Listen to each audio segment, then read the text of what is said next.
একটি ঘোষণা এত দ্বারা সর্বসাধারণের অবগতির জন্য জানানো যাচ্ছে যে কৃষক বাঁচলে দেশ বাঁচবে, ব্যবসায়ী বাঁচলে দেশ বাঁচবে।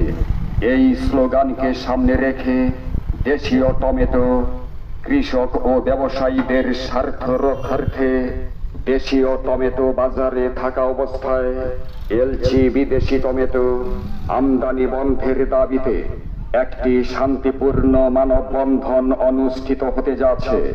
উক্ত মানববন্ধনে এলাকার সকল কৃষক, ব্যবসায়ী, শ্রমজীবী মানুষ, সচেতন নাগরিক, ছাত্র, যুব সমাজ সহ সর্বস্তরের জনসাধারণকে উপস্থিত থাকার জন্য বিশেষভাবে আহ্বান জানানো যাচ্ছে।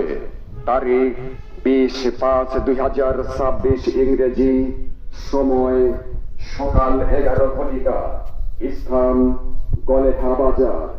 আসুন দেশীয় কৃষক ও ব্যবসায়ীদের অধিকার রক্ষায় সবাই একসাথে দাঁড়াই। কৃষক বাঁচলে দেশ বাঁচবে, ব্যবসায়ী বাঁচলে দেশ বাঁচবে। দেশীয় টমেটো থাকতে বিদেশি টমেটো আমদানি বন্ধ করতে হবে। প্রচারে ব্যবসায়ী বৃন্দ। বিসমিল্লাহ।